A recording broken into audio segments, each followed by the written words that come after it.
final release of Battlefield 1 is almost upon us, but thankfully I've already had a chance to play a lot of the game and I wanted to share with you a look at some of the new maps, weapons, gadgets and overall impressions of the game. What I like, what I don't like, and perhaps even things that I think could be changed to make the game a bit better. Let's just remember that Battlefield 4 didn't ship in a fantastic state, but now the game is pretty good, and Battlefield 1 is already way ahead in terms of stability and quality when it comes to the launch of the game. So I think we've got the base for a brilliant game to get our teeth stuck into over the next couple of years. Let me just start with the obvious one first. How does it run on PC?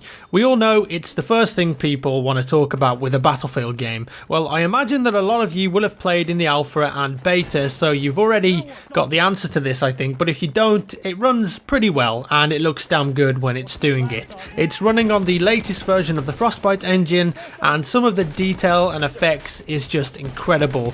The cinematics that this game could produce, it's hard to even imagine, and I can't wait. So far for me in the alpha and the beta and the final release of the game, it's been very stable.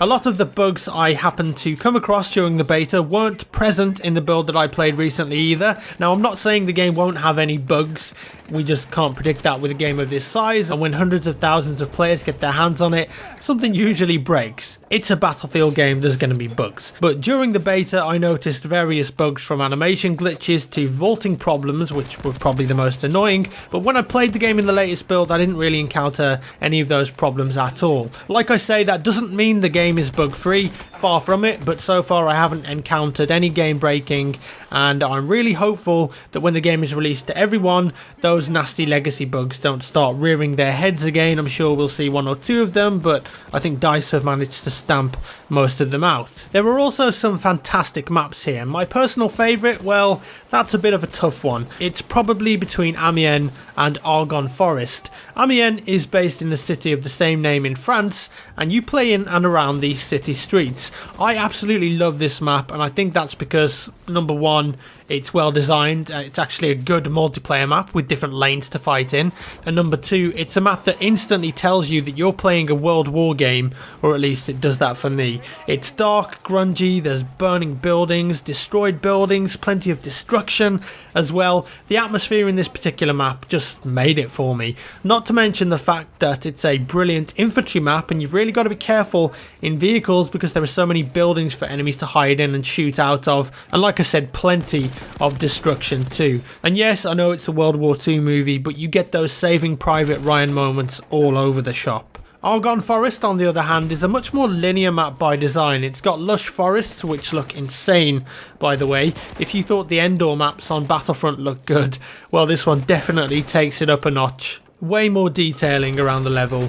There's a train track running through the centre of the map as well, which leaves some broken carriages for cover, and there are various trenches around as well as a bunker area, so if you want a trench map to fight on, this one is pretty good. This could easily be the Metro of Battlefield 1, because out of all of the maps it's definitely got the most linear flag design, so I'm fully expecting this map to be the go-to one where you want to grind out some XP. But be careful though, because the foliage really does make it hard to see enemies at times. Of course, there's plenty more maps to choose from. We've got St. Quentin Scar, which we played in the alpha, and then Sinai Desert, which we played during the beta. I didn't actually get to play an updated version of Sinai Desert again, so I can't say if any big changes have been made to it, but I really hope that they have, because I think it's definitely the worst map in the game. Ballroom Blitz may seem like a small infantry map on the face of it, but it plays really well, and there's a massive outdoor area to fight over. On operations, this map really felt at home, moving between the indoor areas to the outdoor gardens and then progressing further to the train line. I felt so immersed playing it. It's also got an upper area surrounding the courtyard that makes it a sniper's paradise if they can get into the right position. One thing you have to admit though is that these maps look stunning. Empire's Edge is a perfect example, fighting over a fortified coast on the Adriatic. You've got boats available to you as well to loot behind the enemy, and you find yourself fighting over ruins and even a fantastic looking castle. Then we've got Monte Grappa, a mountain set in the Venetian Prealps of Italy. This one is very unique in the fact that the map is pretty separated between vehicles and infantry because of how steep the hill is. bases. Tanks become pretty limited to the bottom half of the map, and then infantry takes over the upper side, especially snipers. Val Fortress and Suez were probably the two less standout maps for me. That's not to say that they played badly, I had a lot of fun on them, but some of the other maps just made more impact. So what about game modes? Well, we know that Conquest is in there, and we also know how it's been changed slightly, so kills now count towards the score.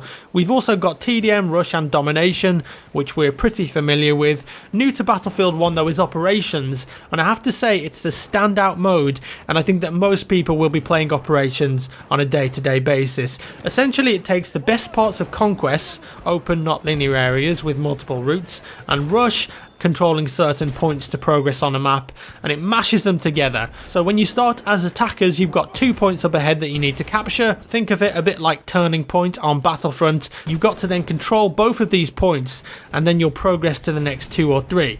As it happens, if your team wins, you'll actually progress to the next map in the series. The way Operations is set up is that it's split into different, well, operations. It's kind of like a story with these narrative introductions. Oil of Empires, Conquer Hell, these are just two of the operations you can pick from, and they've got set maps that you can progress onto that fit into that theatre of war. The idea is that if a team wins, you progress to the next map. Don't worry if your team loses though, you do get 2 more tries to attempt to win an attack. In fact, if you lose the first time, you get a behemoth the second time to try and secure a victory, which honestly sometimes can be a bit much on these maps because they're so focused. I find that on Conquest, the behemoths don't really have that much of an impact because the map is much larger and the players are spread out, but on Operations, because everyone's in this tight area, the behemoths can get a bit annoying at times and you will die again and again to them. Overall though, Operations is fantastic to the point where I don't see too many players playing normal Rush at all because, well, it's limited in player count and it just isn't as fun as playing a Rush Conquest combination on a much larger scale. Operations gets 2 thumbs up from me. And then of course we've got the other new game mode, War Pigeons. That's right, War Pigeons. We know that pigeons were really important during the war, so why not have a game mode based around them? It's pretty simple though, a random pigeon box will drop on the map and both teams have to fight over it. Each team must grab the box and by doing so they'll start writing a note. If you're holding the pigeon and are stationary, the note writes faster, and if you move it writes much slower, so there are some tactics to be had and your team really needs to be defending you. When the note's finished, if you release the pigeon and if it escapes, you'll gain a point for your team. Now I say if because the enemy team has a small window where they can actually shoot the pigeon down, and if they do so then you scoring that point will be prevented. You are visible on the map as well when you're writing your note, so the enemy team will be coming for you. We noticed a small meta during our playtest where players were just throwing gas down wherever the pigeon was, and if it was released, the gas instantly killed the pigeon. Not ideal, so I hope that they've changed that for when the game fully releases. War Pigeons, you know, it's a bit of fun, but I don't see many people playing it on a regular basis. Next up, I want to talk about the balance. I know lots of people felt tanks were overpowered during the beta. Well, those guys will be glad to know that they've had a tweak. They've had their ammo count dropped in most of the variants, and for example, the howitzer package has less turret movement now, and it's restricted to around 45 degrees rather than 360 degrees, which it used to be. As well as that, the AT rocket gun is now way more effective against tanks and vehicles, and you've got the full array of gadgets now to use, so dynamite, AT mines, limpet charges, and the support also now has the support wrench to aid in repairing and damaging vehicles. In terms of the playable classes, I think time will tell how balanced they are after we get the full array of maps and weapons, but overall I felt like the assault weapons had their place close up, and scout was still super effective at long ranges. Medic weapons also felt like they were a lot more effective up close than they were in the beta and seemed to pack more of a punch. Battlefield 1 really is about picking the weapon variants that work with your playstyle and you want to use. If you want to play longer ranges, then you'll go for a marksman variant, but if you want to play up close, then you can use hipfire a lot more and go with a trench variant. It's up to you to pick that playstyle. I personally found a nice balance of people playing each class as well. I'd say that the medic now has more of a purpose. Everyone loves scout anyway. Assault is just so important to take down vehicles and infantry play, and support I think is still a bit underused, even with the limpet mine anti-tank gadget, but overall I'm pretty happy with the balance and the weapon balance and the gunplay. I think it's really good and I thoroughly enjoy it in Battlefield 1. And just to kind of throw in my favourites, there's a sniper for the scout class called the Martini Henry, which was definitely my favourite weapon in the game. followed by the Howder shotgun, which is a secondary weapon, kind of like a close-up sawn-off shotgun thing, and both of those weapons are just absolute beast mode. There's some visual customization too. Each weapon has a number of visual skins that you can pick from, some more basic than others. Each is in keeping with the style of the game and the time period, so don't expect CSGO style weapon skins, but more like gold plating and authentic camo designs. They're quite tasteful.